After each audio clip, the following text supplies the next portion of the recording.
नमस्कार, स्वागत है आप सभी का। मैं हूं आपके साथ श्रावणी पटनायक। बुलेटिन की शुरुआत करेंगे। सीएम पुष्कर सिंह धामी ने नई दिल्ली में केंद्रीय वित्त मंत्री निर्मला सीतारमण को भेंट की है और इस मौके पर उन्होंने राज्य से संबंधित विषयों पर चर्चा भी की।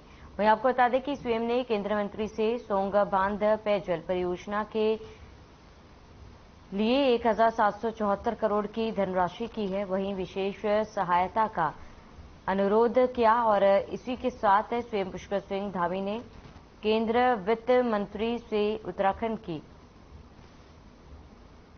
विशेष परिस्थितियों और सीमित वित्तीय संसाधनों को देखते हुए ब्रह्मा स्वायत्त परियोजना की ऋण राशि पर सीलिंग को लगाई गई सीलिंग को हटाए जाने का भी अनुरोध किया। सीएम ने कहा, देहरादून की बढ़ती हुई आबादी की वजह से पेयजल की मांग निरंतर तेजी से बढ़ती जा रही है। भविष्य में पानी की दिक्कत ना हो, इसके लिए सोंग नहीं पर सोंग बांध पेयजल परियोजना प्रस्तावित है।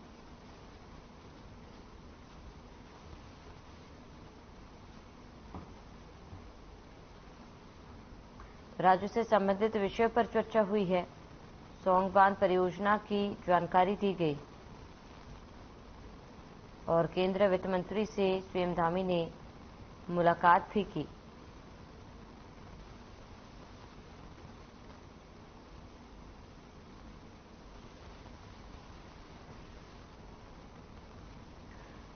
वहीं देहरादून के गुनियाल गांव में सैन्य धाम का निर्माण हो रहा है। सैन्य धाम के अमर जवान ज्योति की आधारशिला chief of defence staff general Anil Chauhan ने रखी। इस दौरान उत्तराखंड के राज्यपाल लेफ्टिनेंट जनरल गुरमीत सिंह और सैनिक कल्याण मंत्री गणेश जोशी भी मौजूद रहे। देहरादून में 5वें धाम सैन्य धाम में शहीदों के आंगन की पवित्र माटी के साथ ही प्रदेश की 28 नदियों से लाए गए पवित्र जल को अमर जवान ज्योति के निर्माण में प्रतिस्थापित किया गया और इस दौरान राज्यपाल लेफ्टिनेंट जनरल गुरमीत सिंह ने कहा कि दिव्य भव्य और शुद्ध विचार हो तो ईश्वर भी साथ देता है।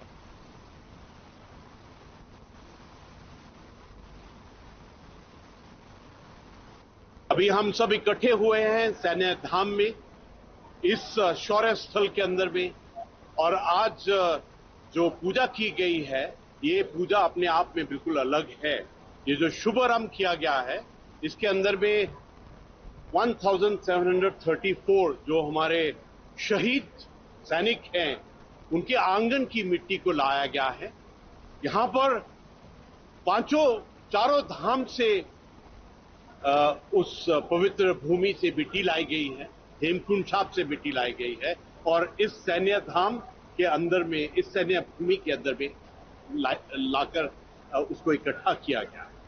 आज एक और बहुत बड़ी बात है कि हमारी जितनी पवित्र नदियां हैं वहां से जल लाया गया है और आज सब पूरे परिवार ने मिलकर इसकी पूजा की है। आज मैं सबसे पहले तो मैं देश के प्रधानमंत्री नरेंद्र मोदी जी का आभार व्यक्त करता हूं, जिनकी प्रेरणा से ये काम आज यहां पर हो रहा है। जब मोदी जी यहां पर आए थे उन्होंने कहा था कि बद्री, केदार, गंगोत्री, यमुनोत्री 4 धाम यहां पर हैं, 5वां धाम सैन्य धाम यहां पर होना चाहिए। उत्तराखंड वीरों की भूमि है, राष्ट्रभक्तों की भूमि है। देश की रक्षा करने वाला हर 5वां सैनिक हमारे उत्तराखंड से होता है। अभी तक लगभग 1,500 से अधिक लोगों ने देश की सीमा पर रक्षा करते हुए अपने प्राणों की आहुति दी है।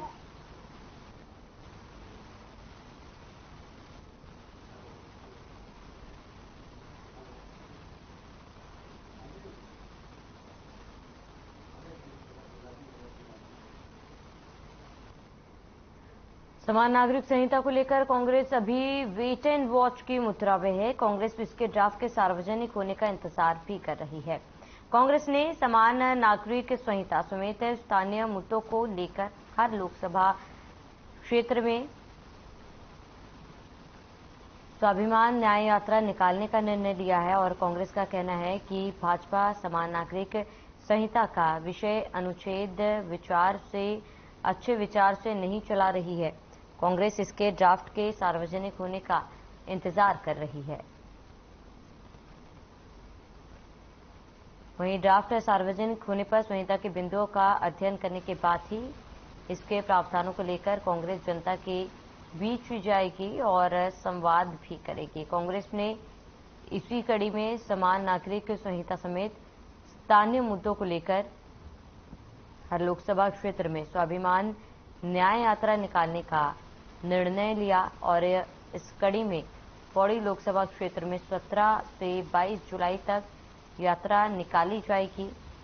वहीं इसको लेकर बीजेपी प्रदेश प्रवक्ता वीरेंद्र सिंह बिष्ट का कहना है कि सरकार द्वारा जनहित के मुद्दे पर लगातार काम किया जा रहा है और कांग्रेस इन मुद्दों का विरोध कर रही है।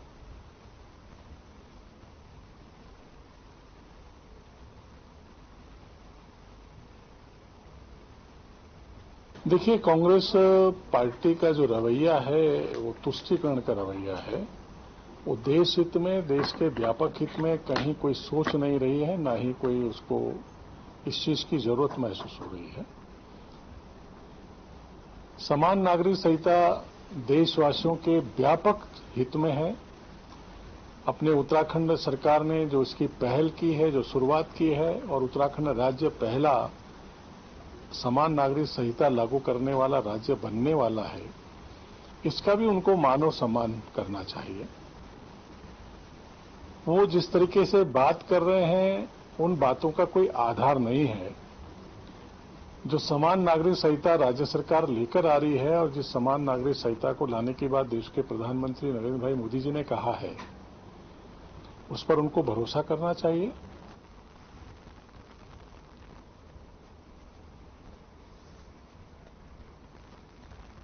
Rishikesh bike rental welfare society ने सम्मान समारोह का आयोजन किया, जिसमें कैबिनेट मंत्री सुबोध उनियाल, पूर्व राज्य मंत्री संदीप गुप्ता, नगर पंचायत अध्यक्ष माधव अग्रवाल और व्यापारी राजीव कालिया और को सम्मानित किया गया। ये सम्मान ऋषिकेश और आसपास के इलाके में बाइक रेंटल का काम शुरुआत कराने पर दिया गया है।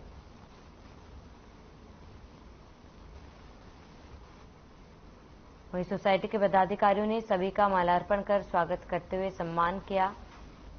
कैबिनेट मंत्री सुबोध उनियाल ने कहा कि सरकार ने बेरोजगारों को काम देने के लिए मोटर बाइक टूरिज्म की शुरुआत की थी।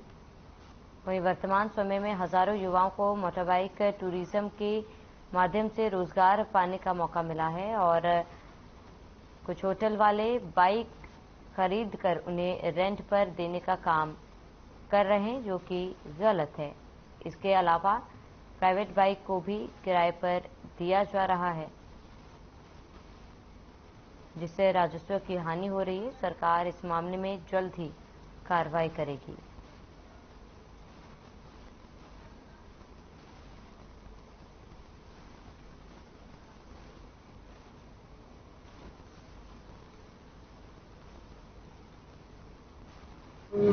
मोटर बाइक टूरिज्म की शुरुआत की थी और उसमें पहाड़ी क्षेत्रों में सब्सिडाइज भी किया था कि बच्चे, हमारे लड़के जहां उससे रोजगार प्राप्त करें, वहां गांव सुदूर क्षेत्र के लोगों को ये फायदा मिल सके।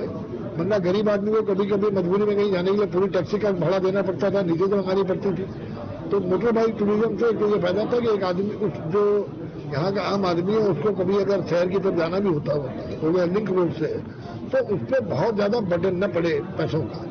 दूसरा रोजगार की वो थी कि रोजगार मिले, और ये अच्छी बात है कि लोगों ने अपने योजना बनाई है, क्योंकि आज तपोवन क्षेत्र टूरिज्म की दृष्टि से ये तपोवन मुरी इतनी ढाल वाला आप देखेंगे तो विगत वर्ष हिंदुस्तान का सबसे ज्यादा पर्यटकों को आकर्षित करने वाला डेस्टिनेशन साबित हुआ था। 60 लाख लोगों ने विगत वर्ष इस क्षेत्र का भ्रमण किया।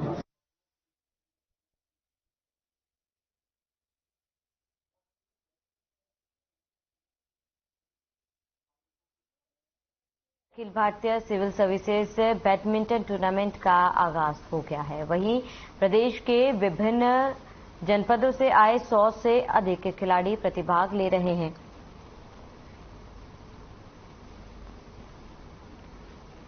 और इस टूर्नामेंट में चयनित प्रतिभागी राष्ट्रीय स्तर में होने वाले बैडमिंटन टूर्नामेंट में हिस्सा लेंगे।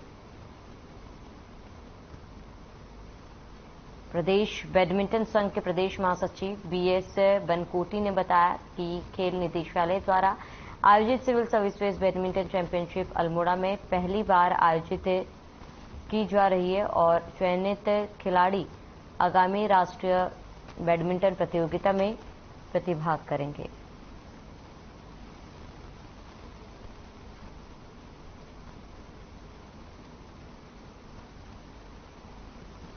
ये अल्मोड़ा में पहली बार सिविल सर्विसेज टूर्नामेंट आयोजित हो रहा है।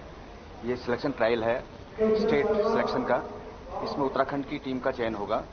फिर जो Akhil Bharatiya civil services tournament जो होगा, यहाँ की चयनित टीम उसमें प्रतिभाग करेगी। कितनी टीम है इसमें? विभिन्न जिलों से अलग अलग डिपार्टमेंट के प्लेयर्स यहाँ पर प्रतिभाग कर रहे हैं।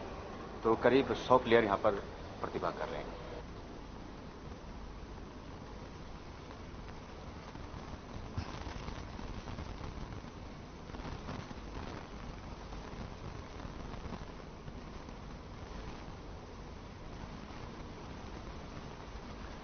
वहीं काशीपुर के परमानंदपुर में भारतीय जनता पार्टी द्वारा महाजनसंपर्क अभियान चलाया जा रहा है।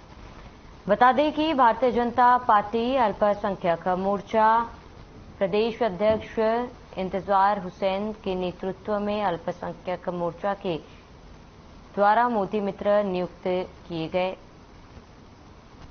ये सभी मोदी मित्र केंद्र सरकार की विचारधारा भारतीय जनता पार्टी को विचारधारा को जन जन पहुंचाने के लिए इनको नियुक्त किया गया है। प्रदेश अध्यक्ष इंतजार हुसैन ने बताया है कि मोदी मित्र पूरे प्रदेश में अभियान प्रारंभ किया गया। उन्होंने कहा कि हमारी सरकार अंत्योदय पर काम कर रही है।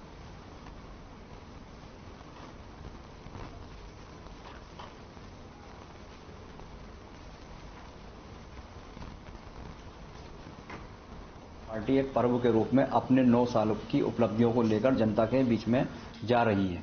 इसी प्रकार अल्पसंख्यक मोर्चे ने भी अपने अपने कार्यक्रम दिए हैं। उसमें महिला सम्मेलन का कार्यक्रम है, सूफी संवाद का कार्यक्रम है, अन्य कार्यक्रम भी हैं, जिसमें मुख्यतः रूप से अल्पसंख्यक समाज के ऐसे बुद्धिजीवी समाज सेवी जो मदरसे से जुड़े लोग हैं, महिला सहायता समूह हैं, आंगनवाड़ी हैं, रेहड़ी चलाने वाले हैं, ब्यूटी पार्लर चलाने वाली महिलाएं हैं, ब्यूटी पार्लर चलाने वाले पुरुष हैं, ऐसे किराना दुकानदार, छोटे छोटे दुकानदार जिनके पास जनता का बहुत बड़ा भाव रहता है और उनकी बात को माना जाता है, ऐसे मोहल्लों में चलाने वाले मोहल्ला क्लिनिक हैं। ऐसे लोगों को भारतीय जनता पार्टी अल्पसंख्यक मोर्चा पूरे प्रदेश के अंदर 1 लाख मोदी मित्र बनाने का लक्ष्य है। अभी मुख्यतः रूप से हमारे 5000 मोदी मित्र बना चुके हैं हम।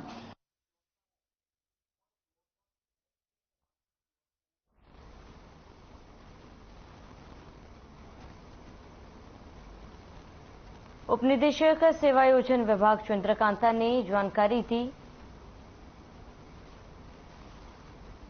कि मुख्यमंत्री कौशल उन्नयन एवं वैश्विक रोजगार योजना के अंतर्गत विदेश में रोजगार के अवसर से जुड़ने के लिए नर्सिंग, एडल्ट्री केयर, हॉस्पिटैलिटी आदि क्षेत्र में अवसर उपलब्ध होंगे।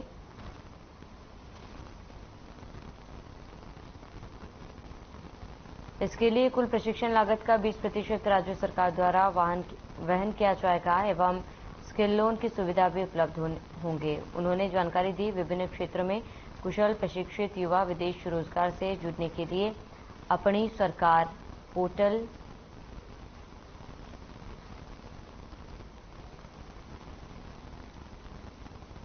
पर अपना पंजीकरण करा सकते हैं।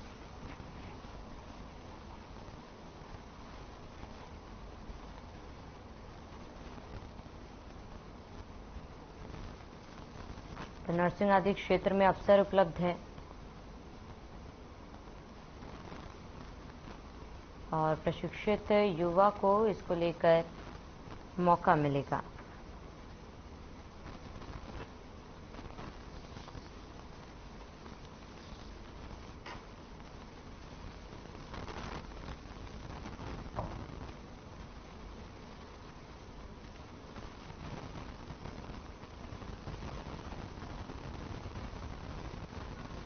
गढ़वाल के नए कमिश्नर के रूप में विनय शंकर पांडे ने अपना पदभार ग्रहण कर लिया है, जो मौजूदा समय में प्रदेश के मुख्यमंत्री के सचिव भी हैं। पदभार ग्रहण करने के बाद उन्होंने मीडिया से बातचीत करते हुए कहा कि उनकी पहली प्राथमिकता प्रदेश में चल रही चारधाम यात्रा और कांवड़ यात्रा है। उन्होंने कहा कि इसके साथ बरसात का मौसम चल रहा है, तो कोई भी राजमार्ग बंद ना हो, ये मुख्य प्राथमिकता रहेगी। उन्होंने आगे बताया कि ऐसे मौसम कहीं पर किसी को राशन और स्वास्थ्य संबंधित समस्या हो, उसका भी निदान करने के लिए प्राथमिकता तय की जाएगी। 10 दिन तक चलने वाली कांवड़ यात्रा में बीते वर्ष 4 करोड़ से ज्यादा लोग आए थे और इस वर्ष भी ज्यादा से ज्यादा लोगों के आने की संभावना है।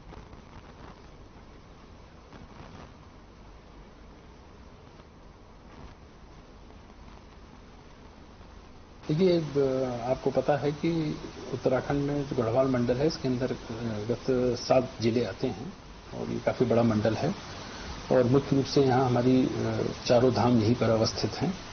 तो सबसे महत्वपूर्ण कार्य तो ये है कि जो हमारी 4 धाम यात्रा चल रही है वो सुचारू रूप से चलती रहे और हमारे इस प्रदेश में आने वाले तीर्थयात्रियों को किसी भी प्रकार की दिक्कत का सामना न करना पड़े, ये मुख्य प्राथमिकताओं में से है।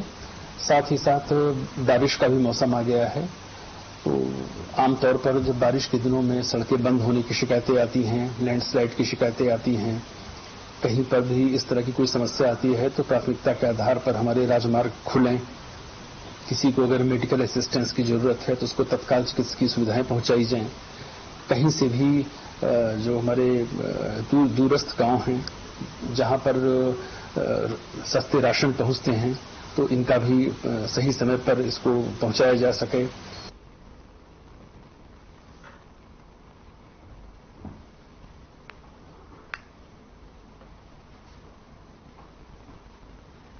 ऋषिकेश के जयराम आश्रम में गुरु पर्व का कार्यक्रम आयोजित किया गया, जिसमें शिष्यों ने धूमधाम से गुरु की पूजा अर्चना की, साथ ही आशीर्वाद लेकर सद्मार्ग पर चलने का संकल्प लिया।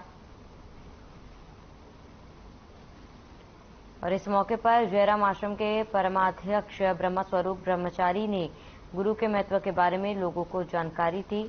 उन्होंने बताया कि गुरु के बिना सद्गति ही मिलती है, इसलिए जीवन में लोगों को गुरु के बताए मार्ग पर चलने की जरूरत है। कार्यक्रम के सैकड़ों लोगों ने गुरु ब्रह्मा स्वरूप ब्रह्मचारी से आशीर्वाद लिया।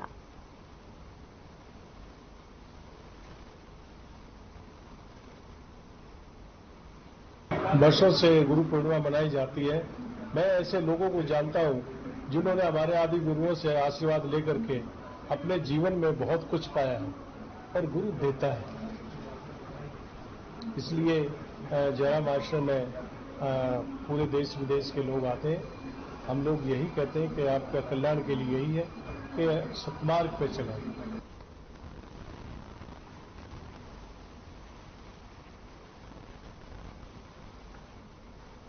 खबर रामनगर से, जहां रविवार देर शाम डंगवाल कॉलोनी नया गांव में प्रकाश नैनवाल अपने घर में गैस सिलेंडर लगा रहा था और इसी दौरान गैस सिलेंडर की रबड़ फट गई और सिलेंडर से गैस लीक होने लगी थी, जिससे घर में अफरा तफरी मच गया और प्रकाश नैनवाल ने आनन फानन में भारत गैस सिलेंडर को घर से बाहर लेकर के फेंक दिया था, जिससे बड़ा हादसा होने से टल गया। गनीमत ये रही कि कोई बड़ा हादसा नहीं हुआ और किसी भी प्रकार की कोई नुकसान नहीं हुआ। पीड़ित प्रकाश नैनवाल ने भारत गैस एजेंसी से मुआवजे की मांग की है।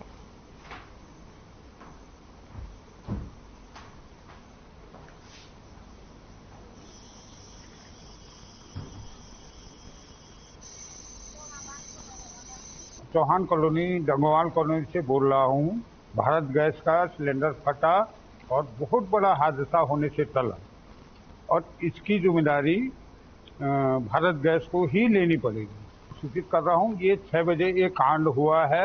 मैं बड़ी मुश्किल से मैंने अपने बच्चे बताए हैं, मैं बाहर सिलेंडर को लाया हूँ लेकिन सिलेंडर खोलने पर बिल्कुल उसने कोई कार्रवाई नहीं करी। आपका दिया हुआ सिलेंडर, मैं सिलेंडर लगा रहा था और सिलेंडर लगाने में ही वो सिलेंडर लगा नहीं, बहुत कार्रवाई की, उसके बाद वो सिलेंडर लगा नहीं और उसके बाद लीक हो गया।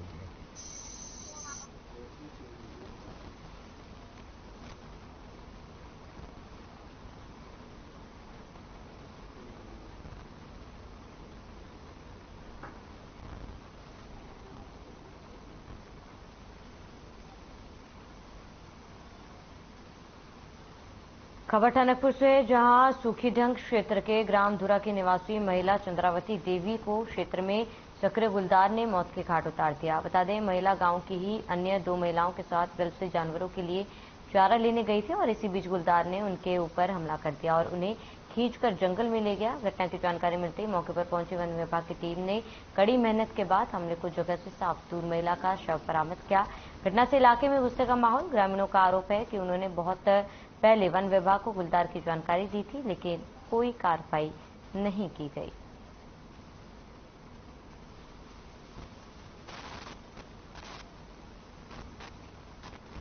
लेडीज घास में और अचानक ही गुलदार आया, उसने अचानक ही झपटा मार दिया और बिल्कुल ऐसे धड़ से सर अलग कर रखा था।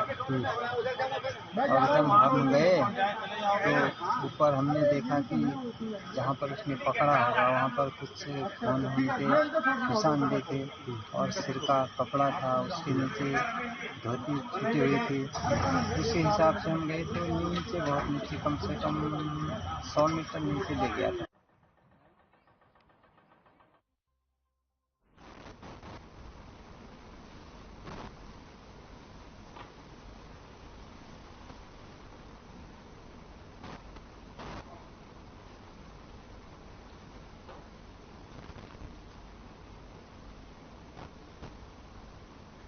पंद्रह बटालियन एनडीआरएफ ने ट्रायथलॉन प्रतियोगिताओं का आयोजन किया। इसमें कमांडेंट सुदेश कुमार दराल ने बताया कि ट्रायथलॉन प्रतियोगिताएं गुलर भोज और जलाशय से शुरू की गई थी। इसमें 1.9 किलोमीटर की तैराकी प्रतियोगिता में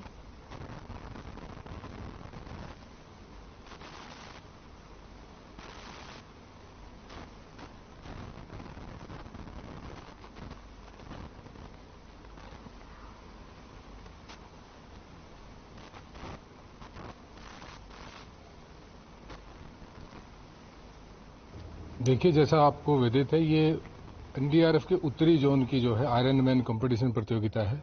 ये ट्रायथलन कहलाती है प्रतियोगिता। तो इसमें 4 वाहिनियां उत्तरी जोन में आती हैं। उनके सभी खिलाड़ी जो है इसमें सोलो और मेडले 2 तरह की इवेंट्स आयोजित की जाएंगी।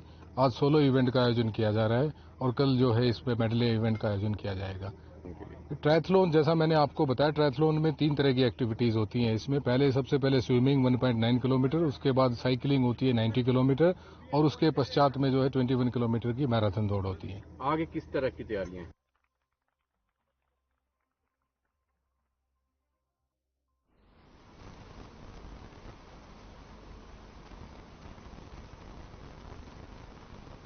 चलिए, इसके साथ इस बुलेटिन में फिलहाल मेरे साथ इतना ही। देश प्रदेश की तमाम बड़ी खबरों के लिए बने रहे हमारे साथ।